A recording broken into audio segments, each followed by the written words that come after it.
Hungry నివా project అది July కల్లా చంద్రబాబు నాయుడు గారు పూర్తి చేస్తానని హామీ ఇచ్చారు. దాంతో నాకు తెలుసు మీ అందరికి మీరు దూరంగా వెళ్ళక్కర్లేదు, మీ ఇంటికే నీళ్లు వచ్చేటట్టు ఆయన తప్పకుండా చేస్తారు. అదే కాకుండా ఇవాళ మాట్లాడేటప్పుడు ఇంకొకటి చెప్పారు, నాకు చాలా సంతోషం అనిపించింది. ఎందుకంటే ప్రజల కోసం అది తీసుకొస్తున్నారు గనక. ఈ ఇళ్ల మీద ఫ్రీగా సోలార్ ప్యానెల్స్ పెడతారు ప్రతి ఇంటి మీద. దాని మీద అయ్యే ఖర్చు గవర్నమెంట్ భరిస్తుంది.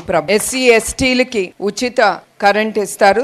దాని ద్వారా తర్వాత మిగిలిన ఏది మిగులుతుందో ఆ కరెంటు అది గవర్నమెంట్ గ్రిడ్కి వెళ్తుంది. ఇప్పుడు మేము ఫ్యాక్టరీలు నడుపుతున్నాం, మేము కూడా ఇట్లానే సోలార్ ప్యానెల్స్ పెట్టి మా ఫ్యాక్టరీకి ఏది అవసరం అంత వాడుకుని అది తిరిగి ప్రభుత్వంకి వెళ్ళిపోతుంది. ప్రభుత్వం గ్రిడ్కి వెళ్ళి దాంతో మాకు డిస్కౌంట్ ఇస్తారన్నమాట. అట్లా చంద్రబాబు నాయుడు గారు ఎస్సీ ఎస్టీకి ఉచితంగా ఎలక్ట్రిసిటీ ఇచ్చి ఈ సోలార్ ప్యానెల్స్ ప్రతి ఇంటి మీద పెట్టదలుచుకున్నారు.